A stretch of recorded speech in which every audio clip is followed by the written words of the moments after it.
अस्सलाम वालेकुम स्टूडेंट्स।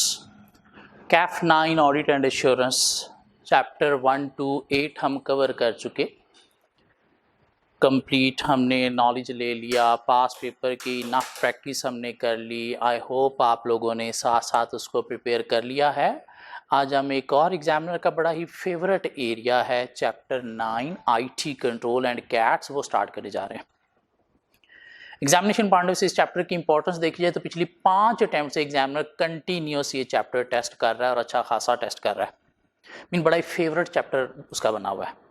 अभी पिछली अटैम्प्ट में उसने 12 मार्क्स के लिए टेस्ट किया, उससे पीछे ऑटम 19 में उसने 8 मार्क्स के लिए टेस्ट किया, उससे पीछे 11 मार्क्स के लिए, उसके पीछे 15 मार्क्स के लिए, उसके पीछे 9 मार्क्स के लिए।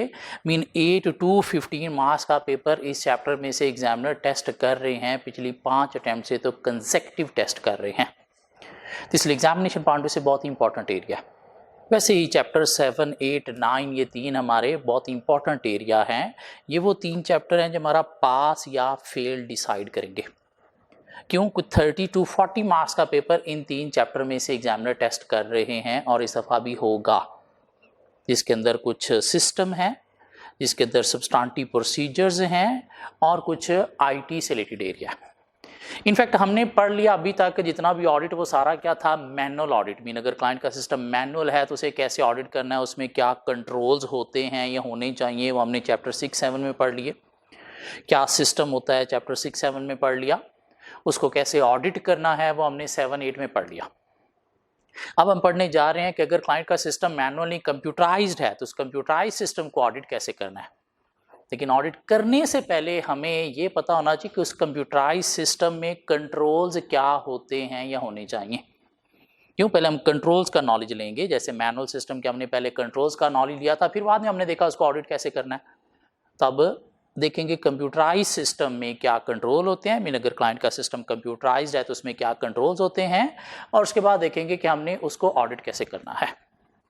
सो टॉपिक स्टार्ट करते हैं आईटी कंट्रोल्स। अगर क्लाइंट का सिस्टम आईटी बेस्ड है, कंप्यूटराइज्ड है, तो उसमें क्या कंट्रोल्स होते हैं। आईटी कंट्रोल्स को CIS control, CIS mean computer information system का नाम भी दिया जाता है। कंप्यूटर इंफॉर्मेशन सिस्टम का मतलब क्या है कि क्लाइंट का अगर सिस्टम कंप्यूटराइज्ड है तो मेनली आईटी कंट्रोल्स क्यों कहता है जी, 2 टाइप्स हैं। एक जनरल कंट्रोल्स हैं और दूसरे एप्लीकेशन आर प्रोसेसिंग कंट्रोल्स हैं। आईटी कंट्रोल्स की 2 टाइप्स हैं, जनरल कंट्रोल्स और application or processing control. General controls क्या हैं? वो कंट्रोल्स हैं जो ओवरऑल हर तरह की ऑर्गेनाइजेशन के आईटी सिस्टम पे मस्ट होने ही होने चाहिए। जबकि एप्लीकेशन आर प्रोसेसिंग कंट्रोल हैं, ये क्या है, over the processing of data हैं। पर्टिकुलर कंपनी की नेचर से डिफरेंट भी हो सकते हैं। ये दोनों को अगर हम डिफरेंशिएट करें तो हमने कहीं पे पढ़ा था कि ऑडिट रिस्क में इनहेरेंट रिस्क हमने पढ़ा था।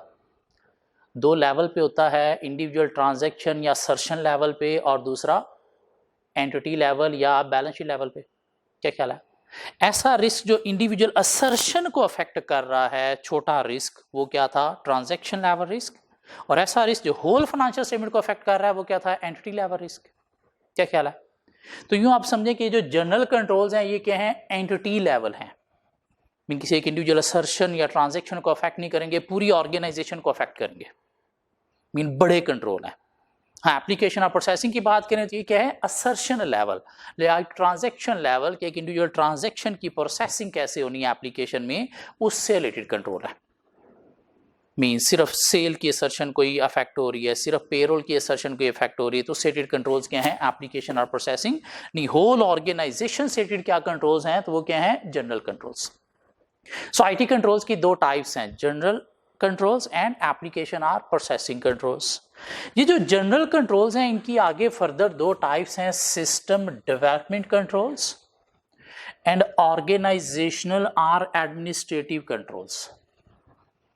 जनरल कंट्रोल की आगे फर्दर 2 टाइप्स हैं, क्या, system development controls and organisational or administrative controls. उस तरह से एप्लीकेशन और प्रोसेसिंग कंट्रोल की आगे फर्दर कोई 4 टाइप्स हैं। क्या हैं वो 4 टाइप्स, उनको छोड़ के पहले हम ये डिस्कस करते हैं जनरल कंट्रोल्स क्या हैं। सिस्टम डेवलपमेंट कंट्रोल्स क्या है कि जब आईटी सिस्टम कंपनी ने अपना डेवलप करना है, मीन बनाना है, तो उसमें किन बातों का ख्याल रखना है। मीन सिस्टम डिजाइन करना है मैनुअल से, अगर सपोज कंपनी कंप्यूटराइज सिस्टम पे जा रही है तो कंप्यूटराइज सिस्टम बनाते वक्त किन बातों का ख्याल रखना है, उसे क्या नाम दिया गया है, सिस्टम डेवलपमेंट कंट्रोल्स का। और क्या है, कुछ 6 कंट्रोल्स हैं जिनको हमें लर्न करना है। Authorisation, testing, documentation, implementation, review and monitoring और changing and amendments. So system को बनाते वक्त किन बातों का ख्याल रखना है। ऑथराइजेशन, ऑथराइजेशन का मतलब क्या है कि सिस्टम बनाते वक्त इसकी टॉप मैनेजमेंट से ऑथराइजेशन मीन अप्रूवल होनी चाहिए। मीन बोर्ड ऑफ डायरेक्टर क्या करेंगे, सिस्टम को अप्रूव करेंगे तो फिर सिस्टम बनना चाहिए। क्यों, अगर बोर्ड ऑफ डायरेक्टर्स के अप्रूवल ऑथराइजेशन के बिना सिस्टम बना है तो कभी भी वो बंद कर सकते हैं, तो वो सिस्टम फिर फेल हो जाएगा। तो ऑथराइजेशन का मतलब क्या है कि सिस्टम को बनाते वक्त क्या करना है, टॉप लेवल मैनेजमेंट से अप्रूवल लेनी चाहिए। टेस्टिंग, टेस्टिंग क्या है कि जब एक सिस्टम बन गया है तो बनने के बाद उसकी क्या होनी चाहिए, डमी डाटा के थ्रू टेस्टिंग होनी चाहिए। देखना चाहिए कि वाकई ये सिस्टम ऑपरेट इफेक्टिवली कर रहा है, इसका जो ऑब्जेक्टिव था वो मीट हो रहा है, इसके अंदर कोई बग्स एरर्स नहीं है, उसके बाद इसको एक्चुअल ऑपरेशन में लाना चाहिए। तो सिस्टम बनाते वक्त एक तो अप्रूवल होनी चाहिए और दूसरा बना दिया है लेकिन इंप्लीमेंट करने से पहले क्या होनी चाहिए, डमी ट्रांजैक्शन परफॉर्म करके उसकी टेस्टिंग करनी चाहिए। जब तक इंश्योर ना हो जाए कि एक्यूरेटली वर्क कर रहा है तब तक उसे इंप्लीमेंट नहीं करना चाहिए। फिर डॉक्यूमेंटेशन, डॉक्यूमेंटेशन का मतलब क्या है कि सिस्टम जब आपने बना लिया है तो उसकी डॉक्यूमेंटेशन होनी चाहिए। डॉक्यूमेंटेशन मीन सिस्टम होता क्या है, कंप्यूटराइज्ड फाइल्स फोल्डर्स होते हैं ये सिस्टम। मीन किसी प्रोग्रामिंग लैंग्वेज में कुछ फाइलें बनाई जाती हैं, वो फाइलें एग्जीक्यूट होकर स्क्रीन पे कुछ ना कुछ शो करती हैं। तो सिस्टम की क्या होनी चाहिए, डॉक्यूमेंटेशन होनी चाहिए। मीन इसकी मेंशन होना चाहिए कि कौन सा फोल्डर सपोज सेल से रिलेटेड फाइलों का है, कौन सा फोल्डर परचेज से रिलेटेड फाइलों का है, कौन सा एसेट से रिलेटेड, कौन सा लाइबिलिटी से रिलेटेड, कौन सा पेरोल से रिलेटेड, कौन सा इक्विटी शेयर कैपिटल से रिलेटेड। क्यों, ताकि अगर फ्यूचर में आपने सिस्टम में कोई चेंजेस करनी है, सपोज पेरोल की फाइलों में चेंज करना है, तो इस डॉक्यूमेंटेशन से पता चलेगा कि आपको किस फोल्डर की फाइलों को चेंज करना है। अगर ये डॉक्यूमेंटेशन नहीं है तो सिस्टम जिसने बनाया है उसको तो पता है कौन सा फोल्डर किन से फाइलों से रिलेटेड है, जिसने नहीं बनाया उसे नहीं पता चलेगा कि कहाँ पे चेंजेस करनी है। तो उस सूरत में क्या करना पड़ेगा, फिर उसे पूरा सिस्टम शायद दोबारा से बनाना पड़ेगा। इसलिए क्या होनी चाहिए, सिस्टम की डॉक्यूमेंटेशन भी होनी चाहिए while developing so that future changes can be easily made, mean future changes easily की जा सके। तो टॉप लेवल मैनेजमेंट से ऑथोराइज्ड होना चाहिए सिस्टम बनाते वक्त, उसको इंप्लीमेंट करने से पहले टेस्टिंग होनी चाहिए, उसकी डॉक्यूमेंटेशन मीन पेपर वर्क होना चाहिए। फिर सिस्टम की इंप्लीमेंटेशन, इंप्लीमेंटेशन का मतलब क्या है, यहाँ पे यूजर ट्रेनिंग भी होनी चाहिए। मीन सिस्टम को कैसे यूज करना है उसे रिलेटेड यूजर की ट्रेनिंग होनी चाहिए। क्यों, अगर यूजर की ट्रेनिंग ही नहीं है तो उन्हें पता ही नहीं चलेगा कैसे यूज करना है, तो क्या वो प्रॉपर्ली फिर डेवलप हुआ, प्रॉपर्ली यूज हुआ, नहीं हुआ। तो यूजर की ट्रेनिंग होनी चाहिए, कोई ट्रेनिंग मैनुअल्स होने चाहिए, इंस्ट्रक्शन मैनुअल होने चाहिए, लिखी हुई चीजें भी होनी चाहिए कि कैसे सिस्टम को यूज करना है। आईटी कंट्रोल्स पढ़ रहे हैं कि सिस्टम को डेवलप करते वक्त टॉप लेवल मैनेजमेंट से अप्रूवल होनी चाहिए, उसकी टेस्टिंग डमी ट्रांजैक्शन के थ्रू होनी चाहिए, उसका पेपर वर्क होना चाहिए और यूजर की ट्रेनिंग होनी चाहिए। फिर कहते हैं जो आईटी सिस्टम होते हैं ना बड़े क्रिटिकल होते हैं, इनके अंदर ऑलवेज मसले, एरर्स, बग्स, ये इश्यूज रहते ही रहते हैं। तो इसलिए क्या करना चाहिए, इनका रेगुलर बेसिस पे रिव्यू एंड मॉनिटरिंग भी होना चाहिए कि वाकई ये सिस्टम इफेक्टिवली वर्क कर रहे हैं। मीन कोई आईटी एक्सपर्ट होने चाहिए आपके पास जो रेगुलर बेसिस पे इन सिस्टम को चेक करते रहे कि वाकई इनमें सब कुछ स्मूथली चल रहा है। मीन रिव्यू मॉनिटरिंग भी होनी चाहिए। साथ तो कहते हैं सिस्टम में अगर आपने कोई चेंजेस करनी है, मीन अमेंडमेंट्स करनी है, तो वो चेंजेस अमेंडमेंट्स भी क्या होनी चाहिए, एक तो ऑथोराइज्ड होनी चाहिए, उनकी भी टेस्टिंग होनी चाहिए, वो चेंजेस अमेंडमेंट्स भी डॉक्यूमेंट होनी चाहिए और उनसे रिलेटेड भी यूजर की ट्रेनिंग होनी चाहिए। तो ये 6 क्या थे, सिस्टम डेवलपमेंट कंट्रोल के सिस्टम को डेवलप करते वक्त किन बातों का ख्याल रखना है। तो ऑथोराइजेशन होनी चाहिए, टेस्टिंग होनी चाहिए, डॉक्यूमेंटेशन होनी चाहिए, यूजर की ट्रेनिंग होनी चाहिए, रेगुलर बेसिस पे रिव्यू मॉनिटरिंग होनी चाहिए और changes amendment should be authorised, tested, documented and user should be trained against the new changes. तो क्या करना है, हमने मेनली ये 6 वर्ड्स लर्न करने हैं कि सिस्टम को डेवलप करते वक्त किन बातों का ख्याल रखना है। एग्जामिनर स्ट्रेट फॉरवर्ड 5-6 नंबर के लिए टेस्ट कर सकते हैं। जनरल कंट्रोल की दूसरी टाइप है ऑर्गेनाइजेशनल या एडमिनिस्ट्रेटिव कंट्रोल्स। ऑर्गेनाइजेशनल या एडमिनिस्ट्रेटिव कंट्रोल्स मीन एक ऑर्गेनाइजेशन की जो एडमिनिस्ट्रेशन है उसको सिस्टम का मिसयूज रोकने के लिए जो कंट्रोल लगाने हैं, सिस्टम का मिसयूज रोकने के लिए जो कंट्रोल लगाने हैं, उन्हें क्या नाम दिया गया है, ऑर्गेनाइजेशनल या एडमिनिस्ट्रेटिव कंट्रोल्स। मीन ऑर्गेनाइजेशन को जो लगाने हैं, एडमिनिस्ट्रेशन को जो लगाने हैं सिस्टम का मिसयूज रोकने के लिए। और क्या है, कुछ 4 टाइप के ऑर्गेनाइजेशन या एडमिनिस्ट्रेटिव कंट्रोल्स हैं। Integrity of hardware, integrity of software, segregation of duties and stand by या कंटिन्यूटी ऑफ ऑपरेशन।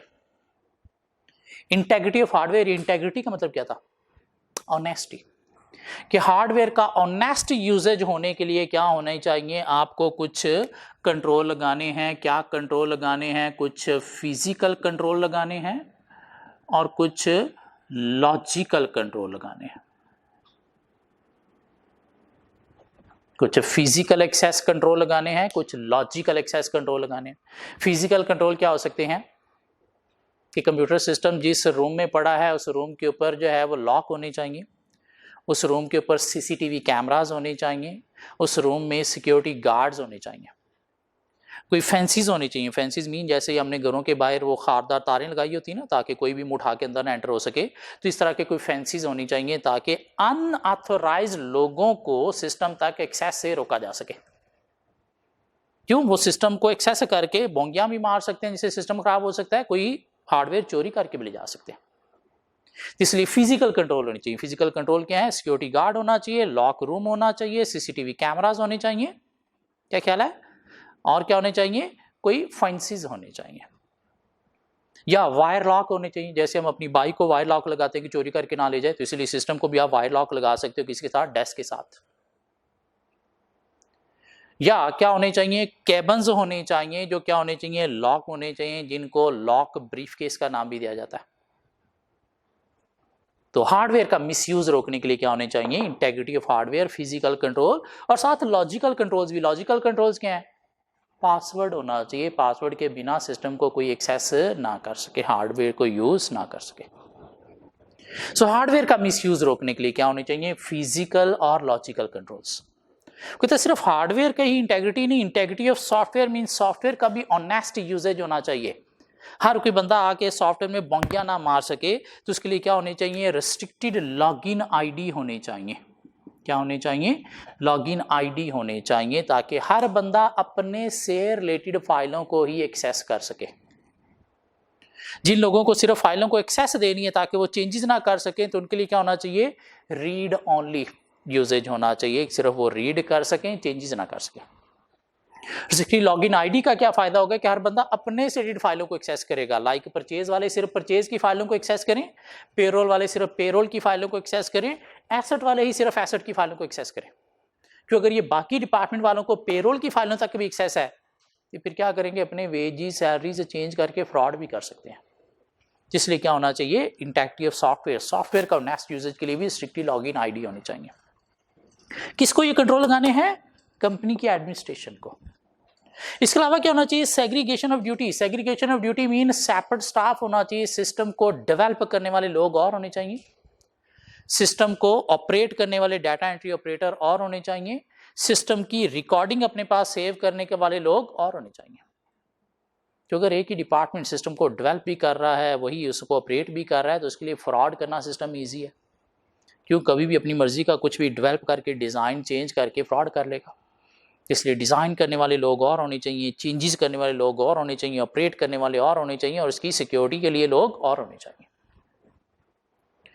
फिर stand by, continuity of operation के लिए भी कुछ कंट्रोल होने चाहिए कि ऑपरेशन कंटिन्यू रहे। उसके लिए क्या होने चाहिए, बैकअप्स होने चाहिए। क्या होने चाहिए, बैकअप्स होने चाहिए, ताकि अगर सिस्टम करप्ट हो जाए, किस तरह से अफेक्ट हो जाए फाइलें, तो आप बैकअप से रिकवर कर सको। ये भी पीछे मैं दुबई गया कुछ अर्सा पहले, तो वहाँ पर मुझे कुछ 3-4 ऐसी कंपनीज मिली जिनके साथ एक मसला चल रहा था। मसला क्या चल रहा था, कंपनी के अंदर जो है किसी हैकर ने एक ईमेल सेंड की। कंपनी ने एंटीवायरस भी इंस्टॉल किया हुआ है। एंटीवायरस ने इंटीमेट किया कि अफेक्टेड फाइल है, क्या आप फिर भी ओपन करना चाहते हो? एक मोंगे एम्प्लॉय ने कर दिया यस। जैसे वो ईमेल ओपन हुई, हैकर ने क्या किया, कंपनी के पूरे सिस्टम को एक्सेस किया और हर फाइल फोल्डर को एनक्रिप्ट कर दिया। एनक्रिप्ट का मतलब क्या है, पासवर्ड प्रोटेक्टेड कर दिया।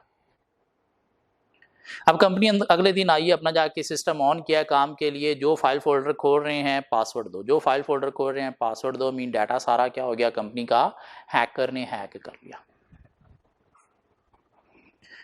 और कंपनी के पास कोई बैकअप्स नहीं है। कंपनी का सारा सिस्टम कंप्यूटराइज्ड है, उसके अंदर कस्टमर की डिटेल है, इवन कस्टमर के बैंक डिटेल है जो मिसयूज हो सकती है, सब कुछ कंप्यूटराइज्ड है। कंपनी अब सर पकड़ के बैठी हुई है, क्या करें? और दुनिया में कोई भी माई का लाल ऐसा नहीं है जो इसका जोड़ निकाल सके।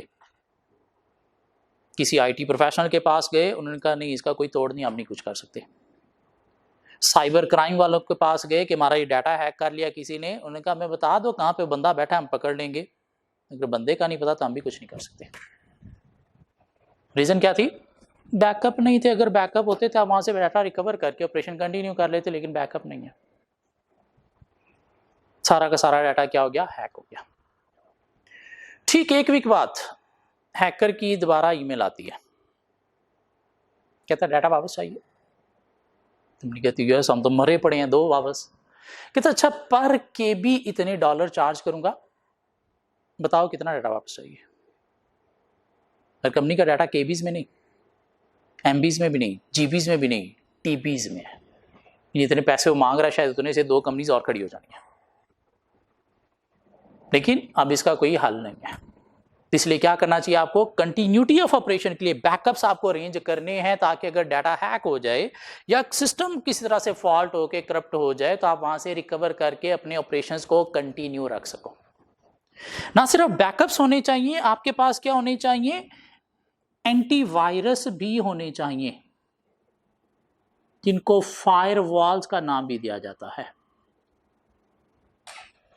कौन से एंटीवायरस? ये 25-30 रुपए की सीडी वाले नहीं, पेड एंटीवायरस, जिनके एनुअली आप लाइसेंस पे करते हो, जो अच्छा काम करते हैं, वाकई वायरस को डिटेक्ट करके बताते हैं।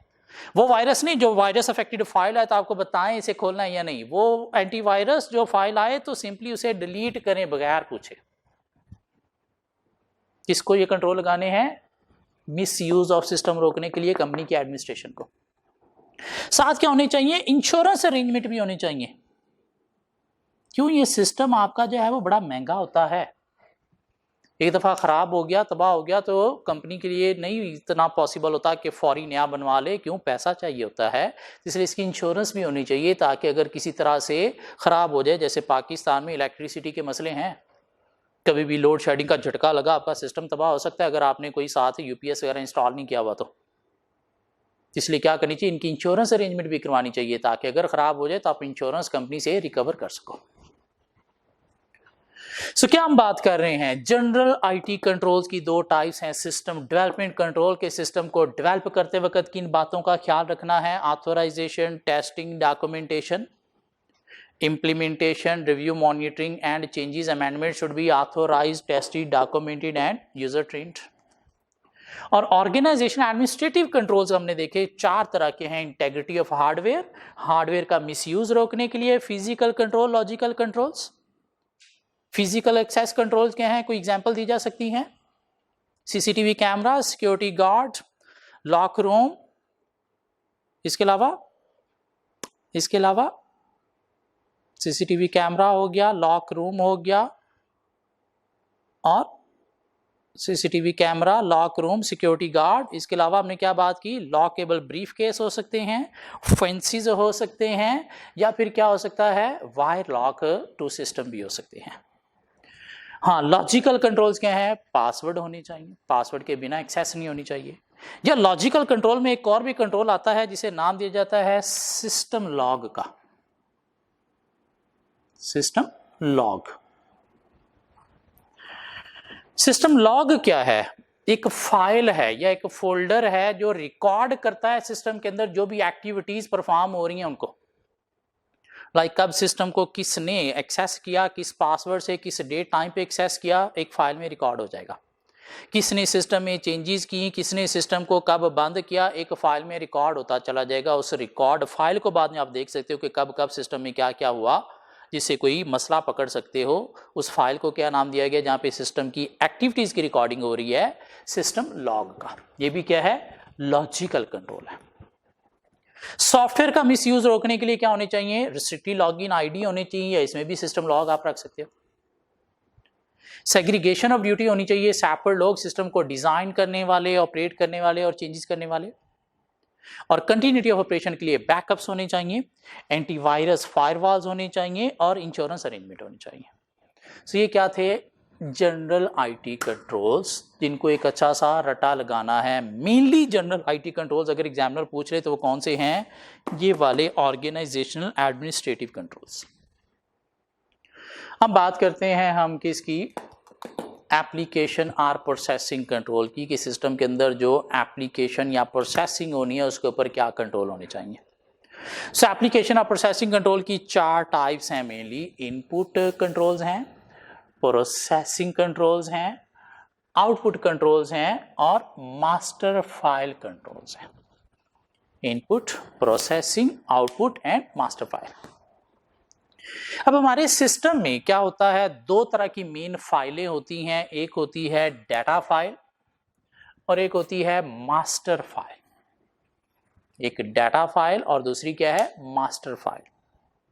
हम सपोज ये मार्कर बेचते हैं तो हम क्या करते हैं, सिस्टम में जब सपोज हमने ये 10 मार्कर सेल किए हैं तो कैसे एंट्री करेंगे, मार्कर का नाम नहीं हम एंटर करते, ना हम इसकी प्राइस एंटर करते हैं। हम क्या करते हैं, ये इसका एक कोड है, ये स्कैन करके सिस्टम में एंटर करते हैं और साथ क्वांटिटी एंटर करते हैं। ये मार्कर का नाम क्या है, इसकी प्राइस क्या है, वो ऑलरेडी सिस्टम के अंदर पहले से मौजूद होती है। हाँ, हम ये जो इसका कोड और क्वांटिटी एंटर कर रहे हैं सिस्टम में, ये हम एंटर कर रहे होते हैं डाटा फाइल से, जहां से हम डाटा एंटर कर रहे हैं। हाँ, इसको पीछे से सपोर्ट कौन कर रहा है, एक ऐसी फाइल जिसपे इसका नाम भी है प्रोडक्ट का, इसकी प्राइस भी है, वो फाइल कौन सी है, उसे नाम दिया जाता है मास्टर फाइल का। मीन वो डाटा जो सपोर्टिंग है, जो परमानेंट रिकॉर्ड सेव कर रहा है, वो क्या है, मास्टर फाइल है। हमारे पास कुछ इंप्लॉई काम करते हैं, एक इंप्लॉई ने सपोज एक वीक में 50 आवर्स काम किया तो 50 आवर्स हमने एंटर करने इंप्लॉई के। अब हम क्या एंटर करेंगे, सिर्फ इंप्लॉई का कोड एंटर करेंगे और उसके 50 आवर सिस्टम में एंटर करेंगे। ये कोड किस इंप्लॉई का है, इसका वेज रेट कितना है, वो ऑलरेडी कहाँ पे मेंशन है सिस्टम के अंदर पहले से, इस मास्टर फाइल के अंदर। वो प्रोसेसिंग होके जो लेजर अपडेट होना है, वेजीज लेजर अपडेट होना है, कैश या बैंक लेजर अपडेट होना है, वो कहाँ पे अपडेट होना है, इस मास्टर फाइल के अंदर। ये प्रोडक्ट हमने सेल की तो सेल लेजर अपडेट होना है, साथ कैश या रिसीवेबल लेजर अपडेट होना है, तो कहाँ पे अपडेट होना है, इस मास्टर फाइल के अंदर। तो इंपॉर्टेंट फाइल कौन सी है, डाटा फाइल या master file, master file. Employee के जो रिकॉर्ड्स हैं सारे वो कहाँ पे पड़े हैं, यहाँ पे। इन्वेंट्री किसकी क्या प्राइस है, कहाँ पे मेंशन है, इसके अंदर। रिसीवेबल लेजर किसको कितनी क्रेडिट लिमिट असाइन की गई है, वो कहाँ पे मेंशन है, इस मास्टर फाइल के अंदर। सारे लेजर कहाँ पे अपडेट हो रहे हैं, इस मास्टर फाइल के अंदर, जिसे स्टैंडिंग डाटा का नाम दिया है। स्टैंडिंग मीन को परमानेंट डाटा जो है सिस्टम को सपोर्ट करने के लिए मौजूद है। तो जो मास्टर फाइल है इसके कंट्रोल अच्छे होना बहुत जरूरी है। क्यों, अगर इसके कंट्रोल अच्छे नहीं है तो आपका सिस्टम फेल है। क्या कंट्रोल होने चाहिए मास्टर फाइल के ऊपर, कि इसका जो यूजेज है वो सिर्फ ऑथोराइज यूजर तक ही रिस्ट्रिक्टेड होना चाहिए। सिर्फ टॉप मैनेजमेंट को एक्सेस होनी चाहिए मास्टर फाइल को यूज करने की, लोअर लेवल पे लोगों को मास्टर फाइल को एक्सेस करने की ऑथोराइजेशन नहीं होनी चाहिए। क्यों, अगर लोअर लेवल पे भी मास्टर फाइल को लोग एक्सेस कर रहे हैं तो बहुत बड़े बड़े फ्रॉड फिर कंपनी में होंगे, वो फिर रोके नहीं जा सकते। इसलिए ऑथोराइजेशन होनी चाहिए to restricted to top management only.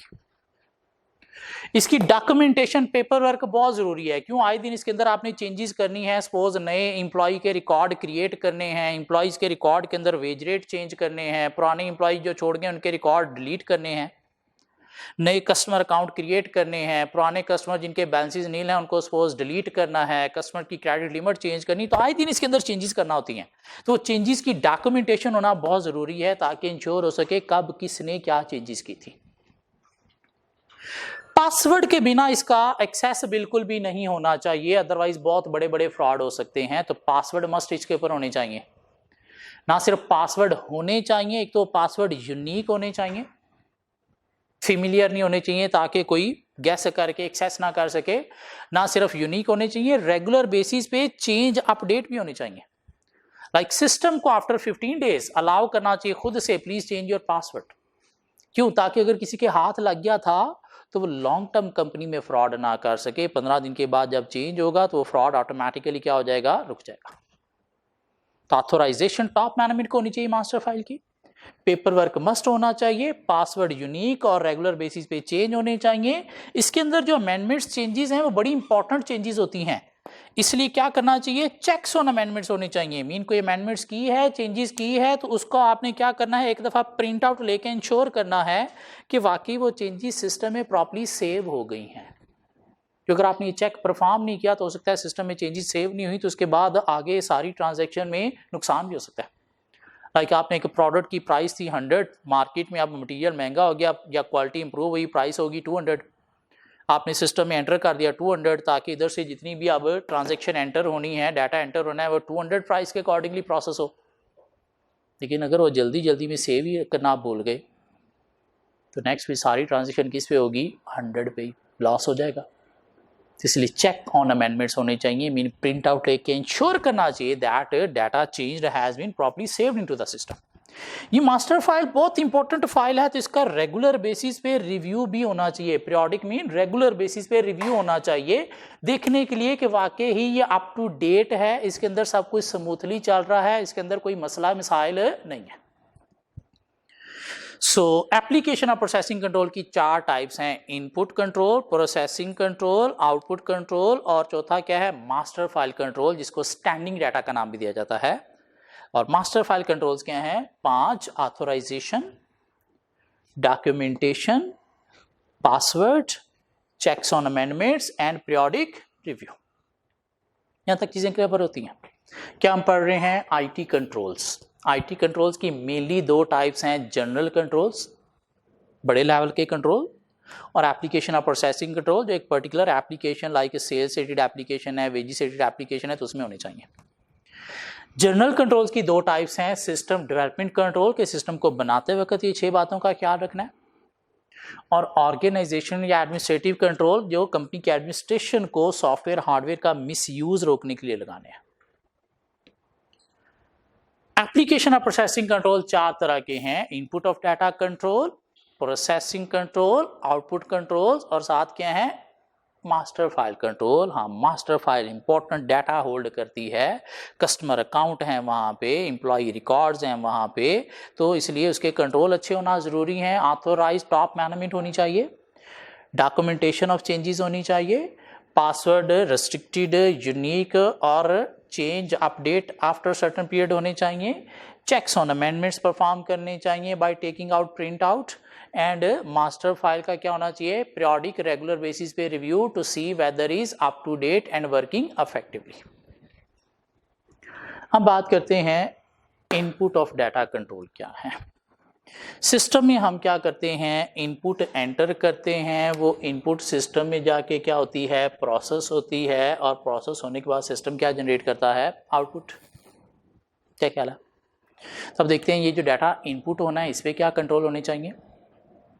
तो अगर ठीक इनपुट होगा, कंप्लीट इनपुट होगा, एक्यूरेट इनपुट होगा, तो प्रोसेसिंग तो उसके अकॉर्डिंगली चलनी है ना। इसलिए मेनली हमने किसके ऊपर कंट्रोल लगाने हैं, जो डाटा इनपुट हो रहा है उसके ऊपर, कि वो ऑथोराइज लोगों के थ्रू इनपुट होना चाहिए। अनऑथोराइज लोगों के थ्रू डाटा इनपुट नहीं होना चाहिए, अदरवाइज फ्रॉड हो सकते हैं। Otherwise record mean financial statements fraudulent produce होंगी। अब ऑथोराइजेशन के लिए क्या कंट्रोल होना चाहिए, सिस्टम को कैसे देखना चाहिए कि जो डाटा एंटर करने वाला बंदा है वो ऑथोराइज्ड है या नहीं। तो इसके लिए पासवर्ड हो सकते हैं, पासवर्ड के बिना ऑब्वियसली कोई बंदा एंटर नहीं कर सकता। पासवर्ड मिसयूज भी हो सकते हैं, तो क्या होना चाहिए, फेस आईडी, रेटिना रिकग्निशन या थंब इम्प्रेशन। कुछ लैपटॉप पे आजकल आपने देखे होंगे थंब इम्प्रेशन भी आते हैं, और ये थंब दुनिया में आपका अगर ये है तो दुनिया में किसी और का ये नहीं हो सकता, आपके अलावा कोई और नहीं खोल सकता। इवन फेस भी आईडी अगर आपका है तो दुनिया में किसी और का वो फेस हो ही नहीं सकता। पासवर्ड चोरी हो जाते हैं तो फिर क्या होनी चाहिए, फेस आईडी होनी चाहिए, थंब इम्प्रेशन होनी चाहिए। लेकिन ये डिवाइसेस महंगी होती हैं, ऑब्वियसली वो मोबाइल जिसमें फेस आईडी है महंगा है, थंब इम्प्रेशन वाला मोबाइल महंगा है, तो फिर पासवर्ड चोरी हो सकते हैं। तो फिर क्या होना चाहिए, सिस्टम को क्या करना चाहिए, डायलॉग क्रिएट करना चाहिए। डायलॉग मीन कोई सिक्योरिटी क्वेश्चन पूछ लेना चाहिए यूजर से, पासवर्ड के साथ enter your mother maiden name, क्या ख्याल है, जिससे आइडेंटिफाई होगा कि ये डाटा एंटर करने वाला ऑथोराइज यूजर ही है या नहीं है। तो इनपुट ऑफ डाटा कंट्रोल क्या है, मेनली 3 है, ऑथोराइजेशन, कंप्लीटनेस और एक्यूरेसी। सो ऑथोराइजेशन के लिए क्या करना है, ऑथोराइज यूजर आइडेंटिफाई करना है through password, through security question, through face ID या फिर थ्रू थंब इम्प्रेशन। तो कहता है जो सिस्टम में डाटा एंटर किया जा रहा है वो कंप्लीट एंटर होना चाहिए, क्यों, अगर इनकम्प्लीट एंटर हुआ तो प्रोसेसिंग उसी के अकॉर्डिंगली होनी है, तो आउटपुट भी हमें कंप्लीट नहीं मिलेगी। तब डाटा कंप्लीट एंटर होना चाहिए। अब कंप्लीट कैसे एंटर होगा, डाटा जो है वो सिस्टम में डाटा एंट्री ऑपरेटर एंटर करते हैं। कैसे एंटर करते हैं, हवा में नहीं होता डाटा, पेजेस पे लिखा होता है, और पेजेस पे लिखा होता है तो वहां से देख के सिस्टम में एंटर कर रहे होते हैं, ऐसे होता है। और जो डाटा सिस्टम में एंटर होता है, कुछ सिस्टम में ऑनलाइन एंट्री होती है, जैसे डाटा हो रहा है, ट्रांजैक्शन हो रही है, साथ साथ सिस्टम में एंटर हो रहा है। कुछ में बैच फॉर्म में एंट्री होती है।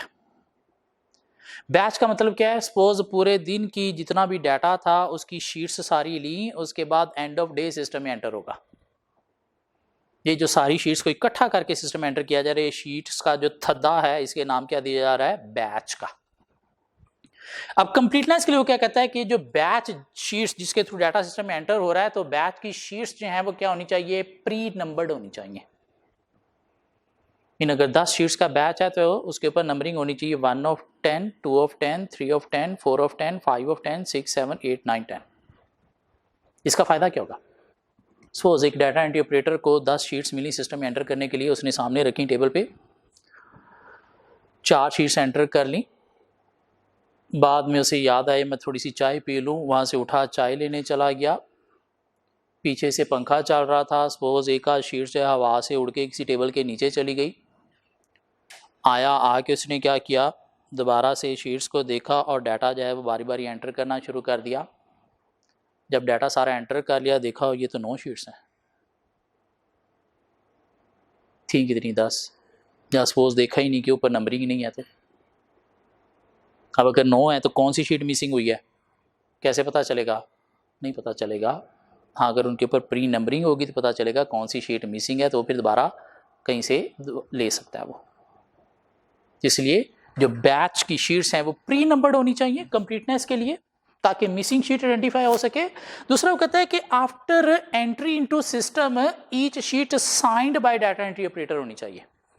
एक शीट सिस्टम में एंटर हो गया, डाटा एंटर हो गया, तो उसके ऊपर साइन होने चाहिए, क्यों, ताकि वो डबल या डुप्लीकेट सिस्टम में एंटर ना हो सके।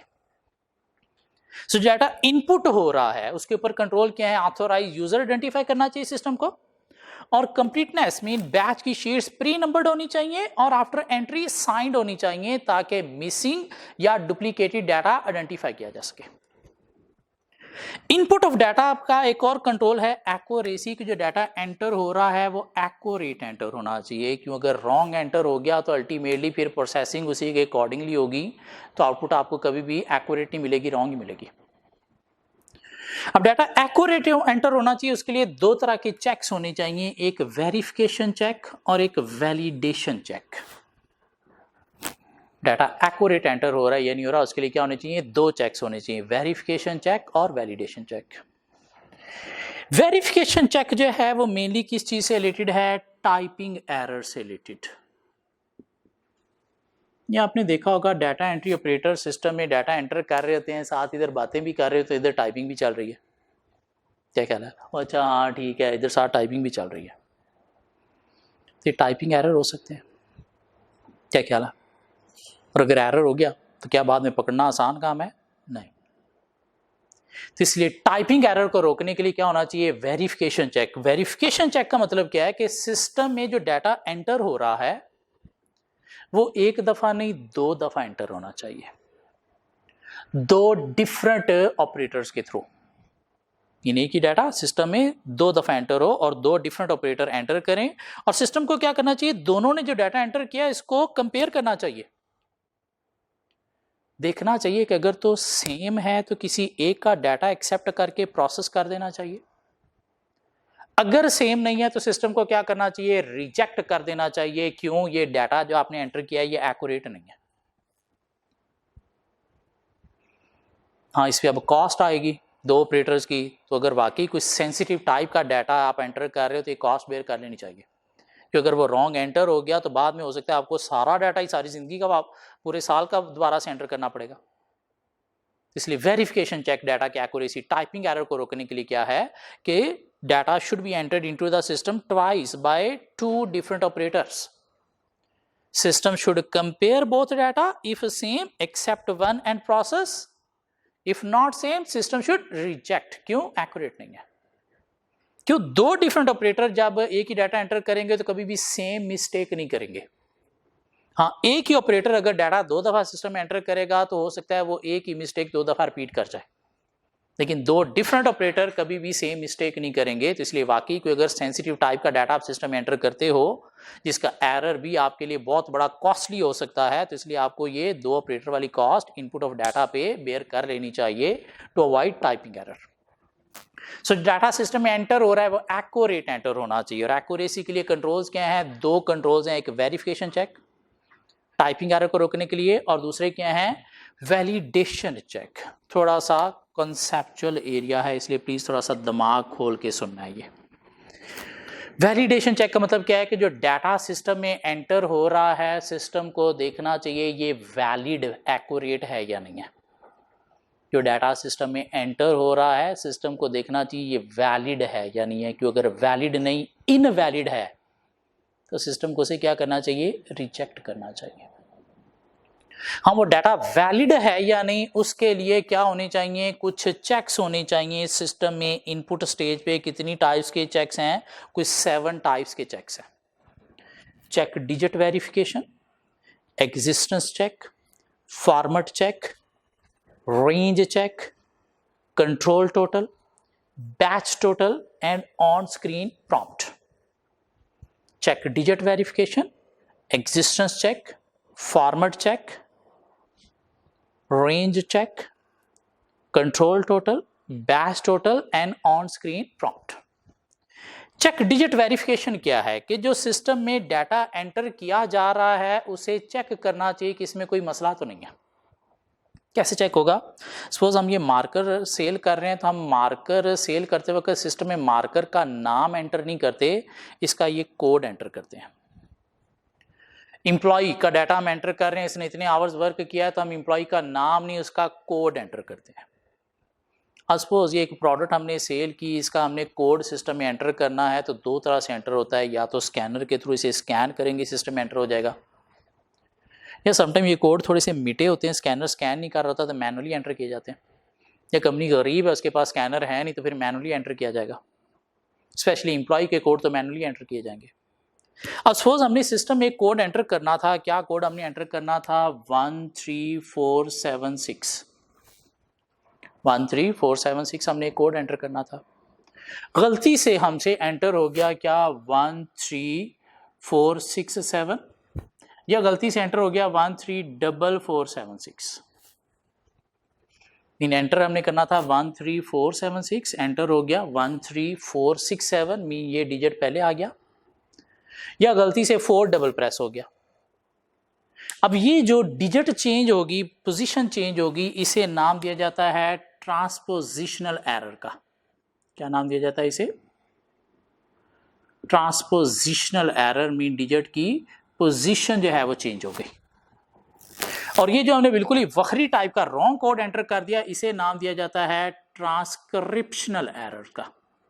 इसे क्या नाम दिया जाता है, ट्रांसक्रिप्शनल एरर्स।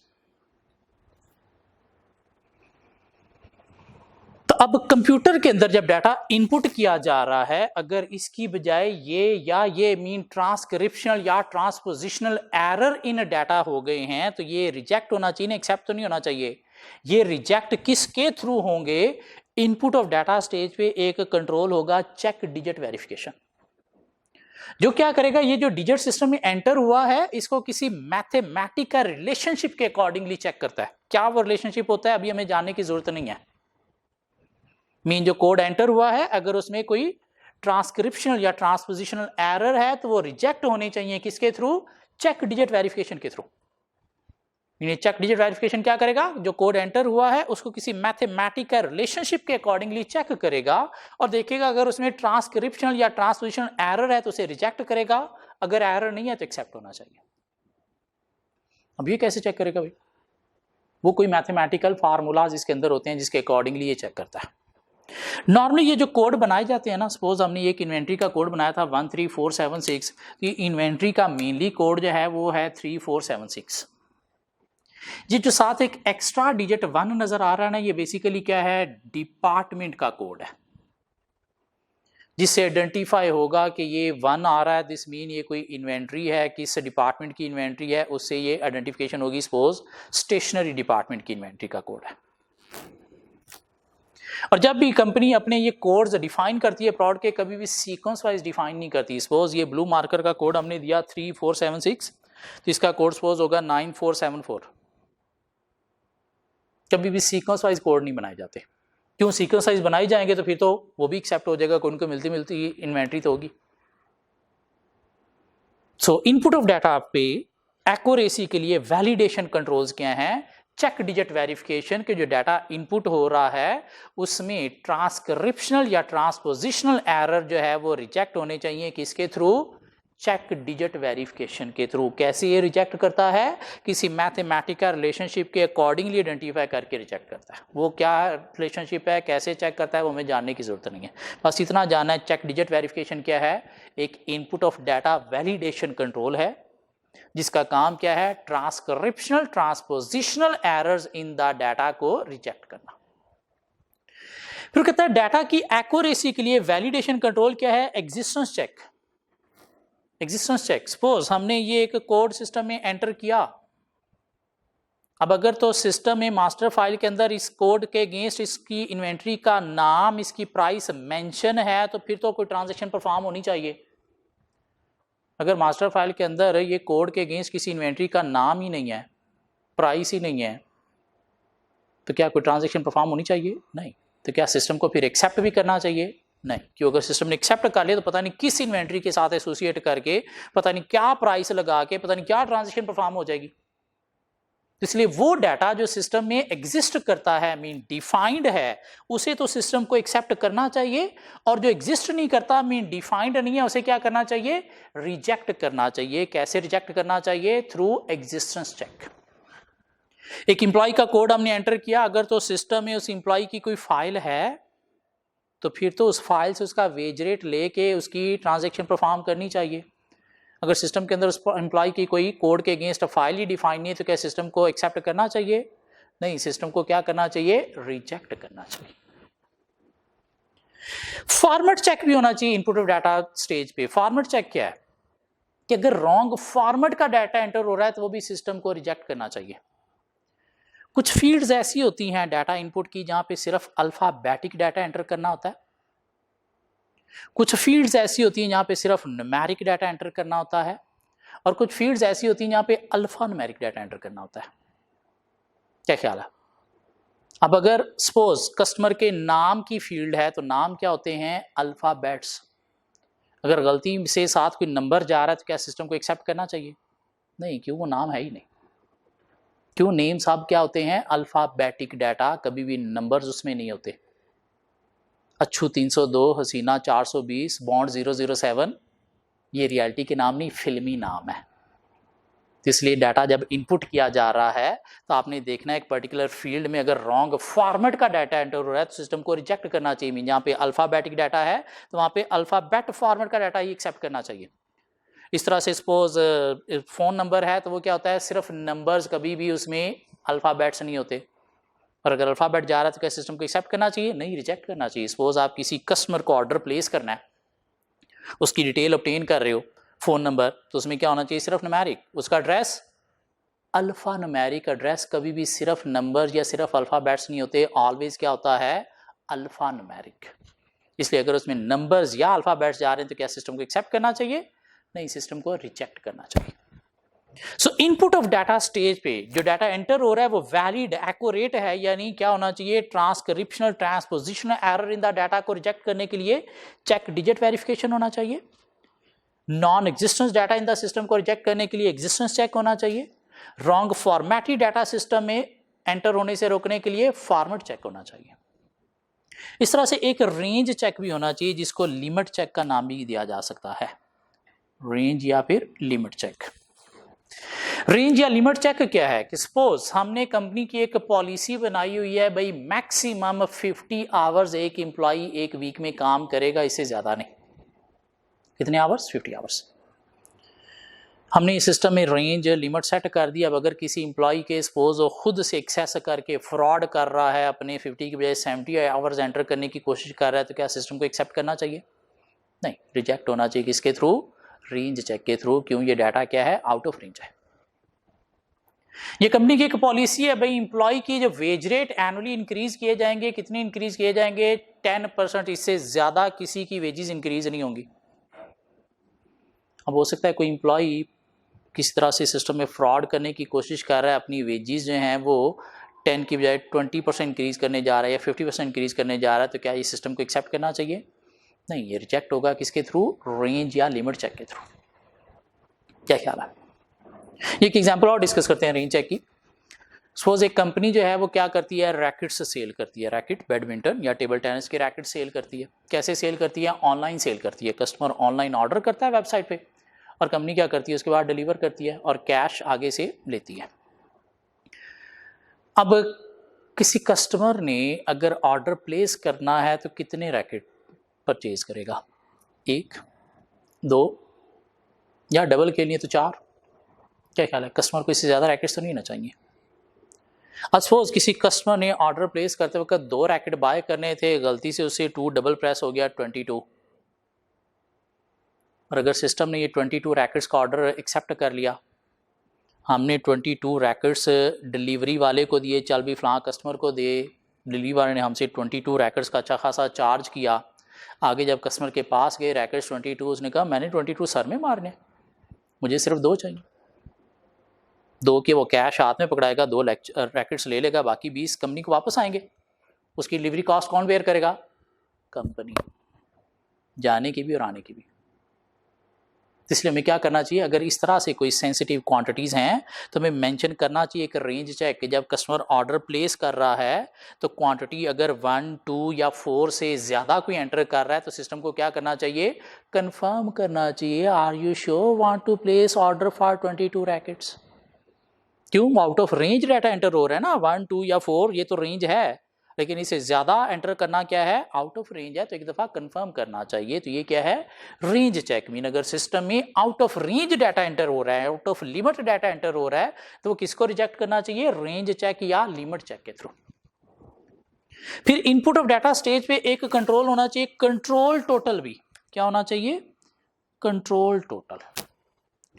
कंट्रोल टोटल क्या है कि सपोज आप जो है वो सिस्टम के अंदर कुछ इनवॉइसेस एंटर कर रहे हो। क्या एंटर कर रहे हो? इनवॉइसेस। कितनी इनवॉइसेस हैं? 100 इनवॉइसेस आप एंटर करने जा रहे हो। अब वो इनवॉइसेस सारी की सारी एंटर हुई हैं या नहीं हुई, इसको चेक करने के लिए आपको एक कंट्रोल टोटल लगाना है। कैसे ये काम करता है कि आपने क्या करना है? सपोज 100 इनवॉइसेस हैं, वैसे तो आजकल सिस्टम में एंटर करें तो नंबर ऑफ इनवॉइसेस तो आपको नीचे बताता है कितनी एंटर हो गई हैं, लेकिन आपको अमाउंट का भी कंट्रोल लगाना चाहिए। आपको क्या करना चाहिए? 100 इनवॉइसेस की जो अमाउंट है उनको कैलकुलेटर पे टोटल कर लेना चाहिए। सपोज आ गया 1 मिलियन। अब सिस्टम में जब सारी इनवॉइसेस एंटर हो गई हैं तो सिस्टम को भी एक टोटल देना चाहिए और आपको क्या करना चाहिए? वो टोटल अपने कैलकुलेटर वाले टोटल से कंपेयर करना चाहिए। अगर सेम है दिस मीन सारी इनवॉइसेस एंटर हो गई हैं, अगर सेम नहीं है तो फिर कुछ इनवॉइसेस मिसिंग हैं, वो कौन सी है फिर ट्रेस करनी चाहिए। ठीक है, कंट्रोल टोटल के मिसिंग डाटा अगर सिस्टम में कोई जा रहा है या गलत डाटा एंटर हो रहा है तो उसे रोकने के लिए क्या होना चाहिए? Control total. कुछ लोग क्या करते हैं, सारी की सारी इनवॉइसेस एंटर कर दिए एक ही दफ़ा, पूरे वीक की सपोज 100 थी, कुछ लोग नहीं बैचेस में एंटर करते हैं, सपोज 20-20 का बैच हमने एंटर करना है। तब ये बैच टोटल क्या करेगा, चेक करेगा कि वो जो 20 इनवॉइसेस हैं उनका टोटल जो है वो कैलकुलेटेड टोटल के अगेंस्ट ठीक है या नहीं है। मीन बैच फाइज में आपने जो है वो कंट्रोल चेक करना है या फिर टोटल अमाउंट की फॉर्म में चेक करना है। तो टोटल अमाउंट की फॉर्म में चेक करना है तो वो क्या हो गया, कंट्रोल टोटल। नहीं, नंबर्स की फॉर्म में आपने चेक करना है तो उसे क्या नाम दिया जाएगा, बैच टोटल का। कहां पे होना चाहिए, इनपुट ऑफ डाटा स्टेज पे। इनपुट डाटा स्टेज पे एक और कंट्रोल होना चाहिए, on screen prompt. On screen prompt का मतलब क्या है कि अगर डाटा सिस्टम में एंटर हो रहा है और कोई रॉन्ग एंटर हो रहा है या मिसिंग एंटर हो रहा है तो स्क्रीन को क्या करना चाहिए, उस चीज़ को फ्लैग कर देना चाहिए। जैसे कि ऑनलाइन फॉर्म अगर हम फिल कर रहे हो, किसी फील्ड का डाटा अगर हमने रॉन्ग एंटर किया हो या एंटर ही ना किया हो तो क्या क्या करता है, हम जैसे ही सबमिट करते हैं ऊपर रेड कलर का लिखा हुआ आ जाता है कि नहीं भाई पहले ये 2 फील्ड को ठीक करो। ये जो रेड कलर का लिखा हुआ आ गया स्क्रीन के ऊपर, इसे क्या नाम दिया गया है, ऑन स्क्रीन प्रॉम्प्ट।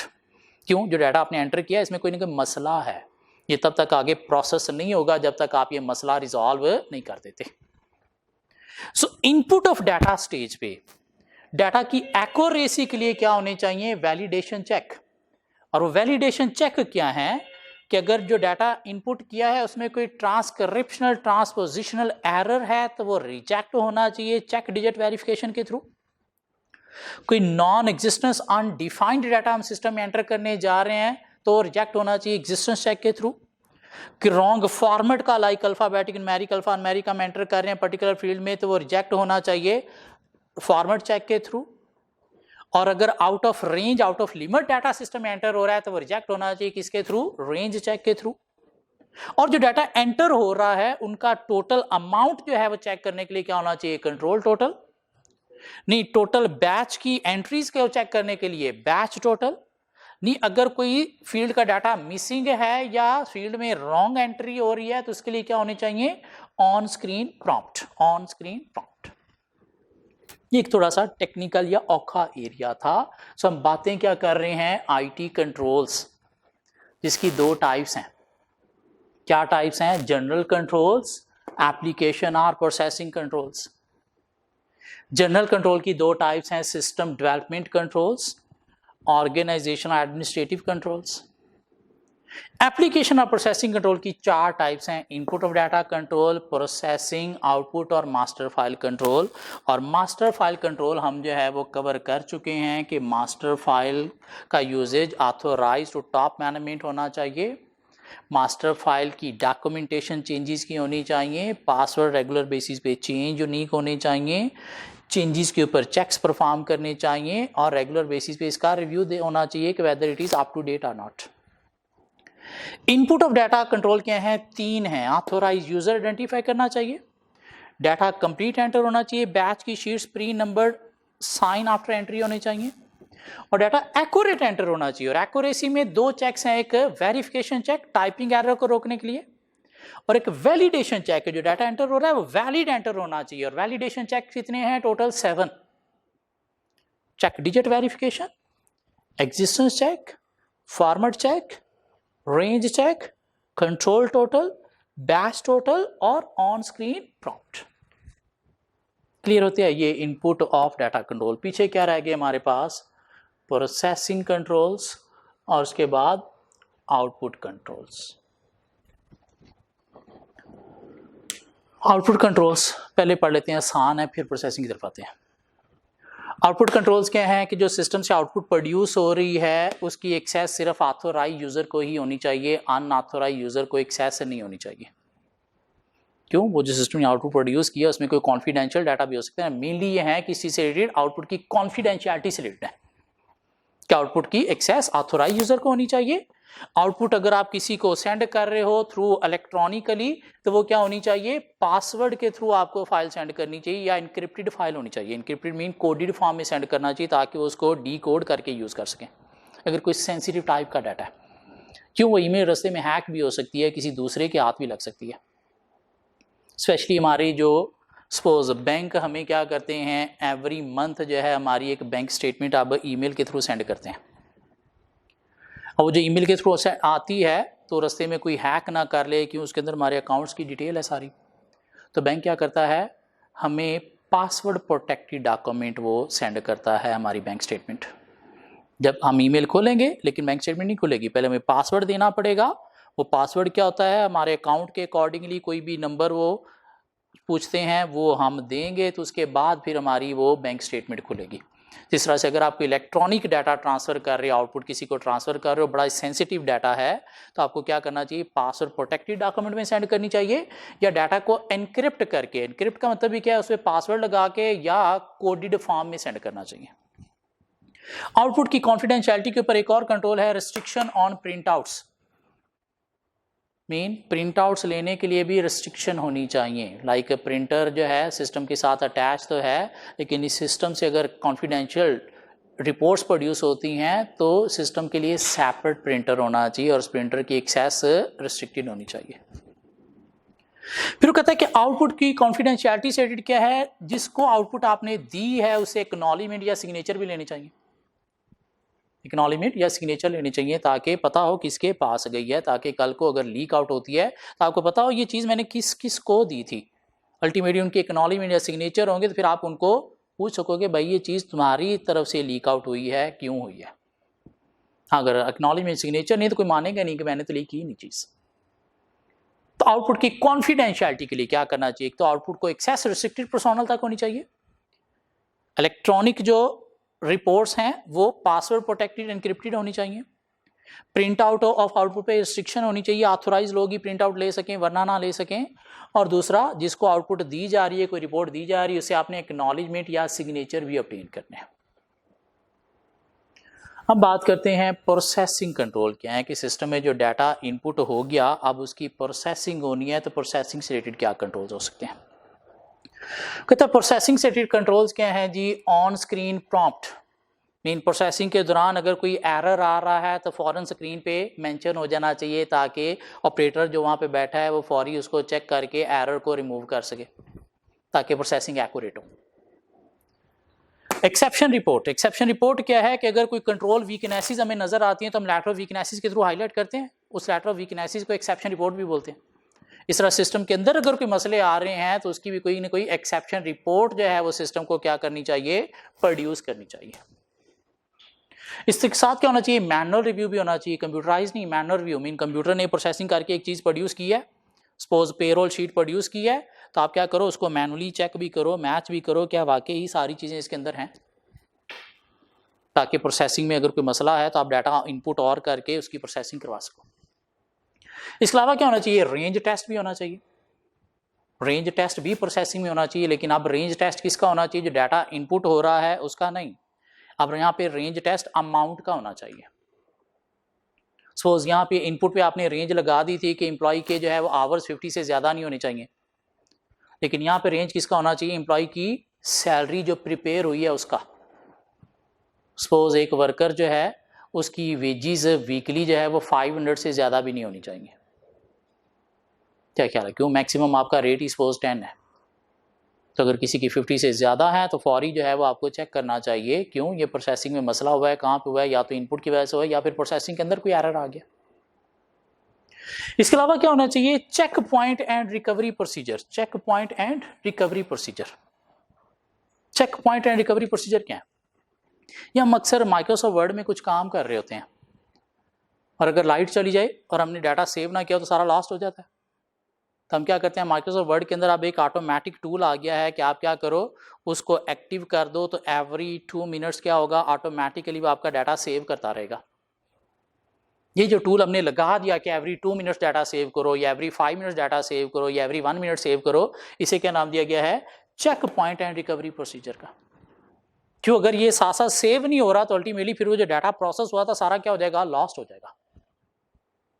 इसलिए प्रोसेसिंग एक्यूरेट होनी चाहिए, उसके लिए कंट्रोल क्या है, on screen prompt, exception report, manual review, range test amount का, और check points and recovery procedures. अब हमें क्या करना है, इन कंट्रोल्स को एक अच्छा रटा लगाना है। सिस्टम डेवलपमेंट कंट्रोल्स क्या हैं, ऑर्गेनाइजेशन एडमिनिस्ट्रेटिव कंट्रोल्स क्या हैं, इनपुट ऑफ डाटा कंट्रोल में स्पेशली इनको डिफाइन करना हमें आना चाहिए, एग्जामिनर पास में कई दफ़ा टेस्ट कर चुके हैं। प्रोसेसिंग कंट्रोल ये रटा लगाना है, आउटपुट के ये 4 सेंटेंस रटा लगाने हैं और मास्टर फाइल ये कंट्रोल जो है ये हमें एक अच्छा सा रटा लगाना है। आइए अब देखते हैं पास में एग्जामिनर ने हमारी बुक में ये चीज़ें कैसे लिखी गई हैं ताकि हम थोड़ी सी रीडिंग कर सकें, ताकि लर्निंग में हमें जो है वो हेल्प मिल जाए। क्या ख्याल है?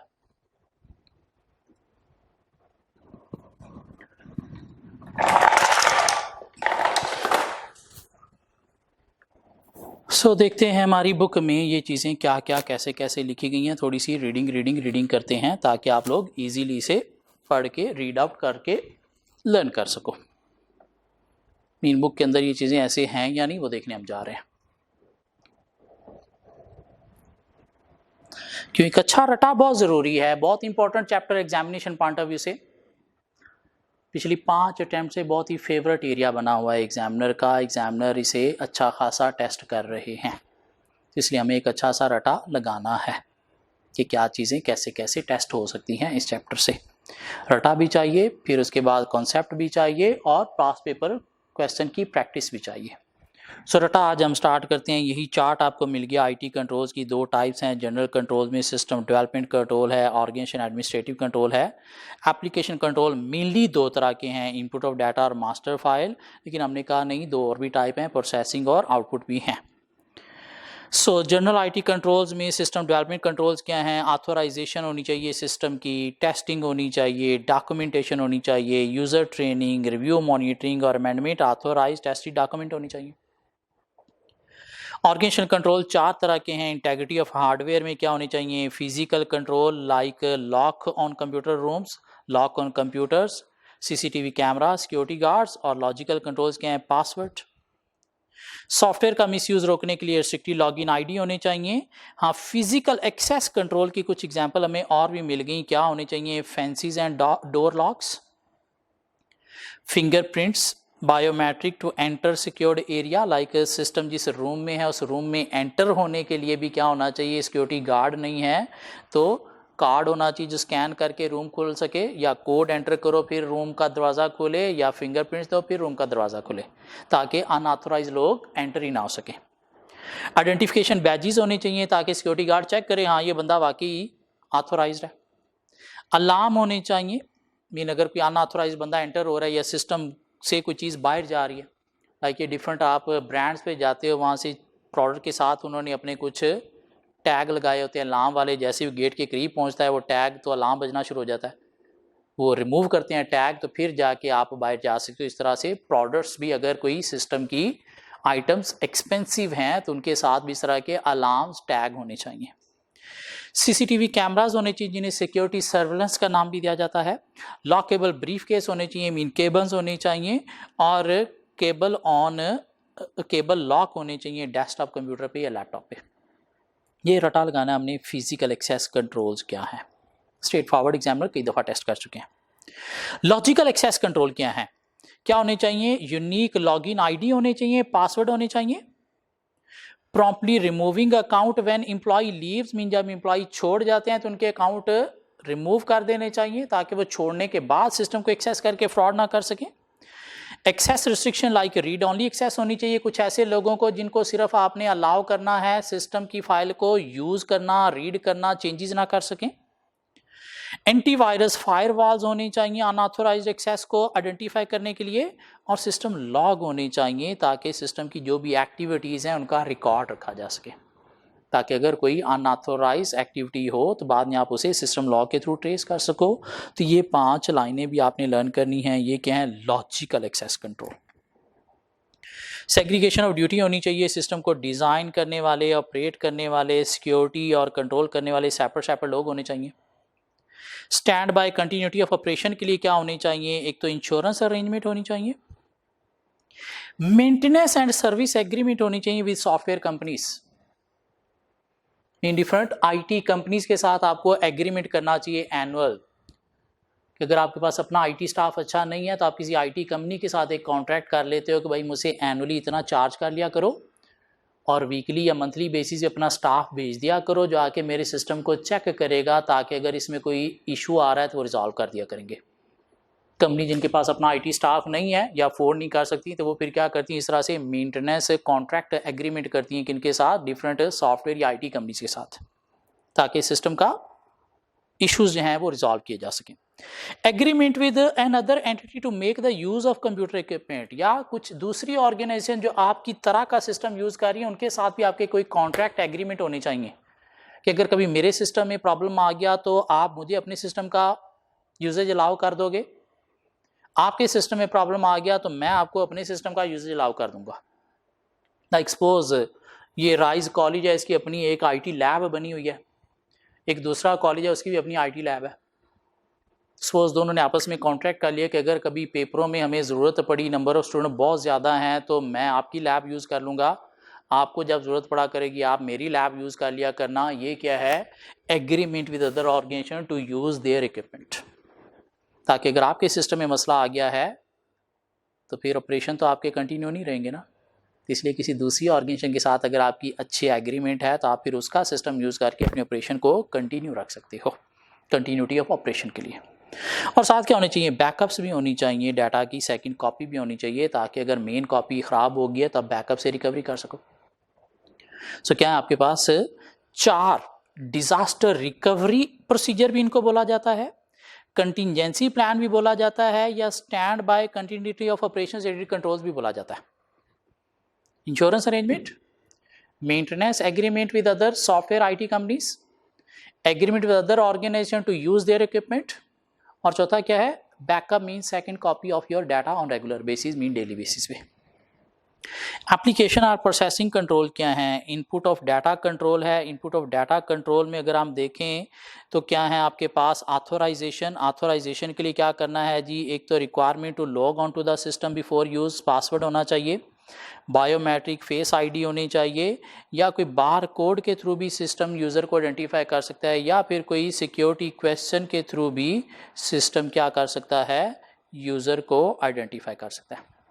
एक्यूरेसी के लिए 2 तरह के कंट्रोल हैं, वेरिफिकेशन चेक, टाइपिंग एरर को रोकने के लिए, और वैलिडेशन चेक्स आपके पास आ गए, control total, range check, existence check, batch total, on screen prompt, check digit verification और format check.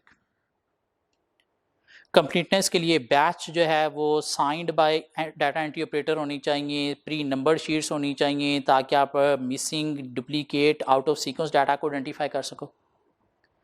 Control over processing क्या है, प्रोसेसिंग की एक्यूरेसी से related, on prompt screen, manual reviews, exception report, check point and recovery, range test. Control over output, वही जो हमने पढ़े वही 4 बातें, और मास्टर फाइल कंट्रोल्स आपके पास आ गए। तो यहाँ तक आपने क्या करना है, ये चीज़ें प्लीज़ एक दफ़ा अच्छी तरह से लर्न कर लेनी है। कैसे लर्न करनी, इतना सारा हम कैसे लर्न करेंगे, पहले सिर्फ आप क्या करो, लर्न कर लो सिस्टम डेवलपमेंट कंट्रोल 6 लाइनें, उसके बाद एक दफ़ा उन्हें हाथ से लिख दो। फिर आ जाओ ऑर्गेनाइजेशन एडमिनिस्ट्रेटिव कंट्रोल्स की तरफ। फिजिकल एक्सेस कंट्रोल क्या है, लॉजिकल एक्सेस कंट्रोल्स क्या है, और साथ डिज़ास्टर रिकवरी कंट्रोल्स क्या हैं, इनको लर्न करके एक दफ़ा लिख दो। फिर इनपुट डाटा में आ जाओ, वैलिडेशन चेक साथ के साथ लर्न करो, लिख दो।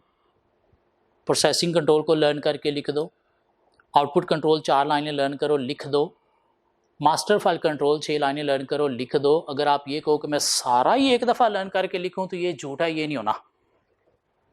हाँ, अगर आप इनको पीसीज में लर्न करोगे, एक छोटा सा पार्ट लर्न किया लिख दिया, पार्ट लर्न किया लिख दिया, हाँ जब तीसरा पार्ट आप लिखोगे पता चलेगा पिछले 2 भूल गए, तो फिर क्या करना है, वो जो अपना लिखा होता सिर्फ यूँ सामने लाना है, और सामने लाते ही दिमाग में आ जाएगा अच्छा ये बातें थी।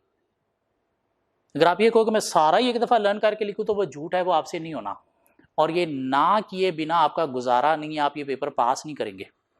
ये रटा पेपर में मेनली यहाँ से अगर टेस्ट होता है तो बड़े अच्छे नंबर हैं जो हम रटा छाप के 100% गेन करके अपनी पासिंग सिक्योर कर सकते हैं।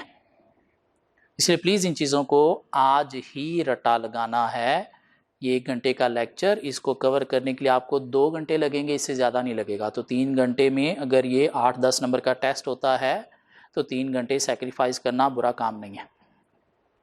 सो होपफुली नेक्स्ट लेक्चर में मिलेंगे, इसी चैप्टर को आगे कंटिन्यू करेंगे, कुछ और नई बातें सीखेंगे। मिलते हैं नेक्स्ट लेक्चर में।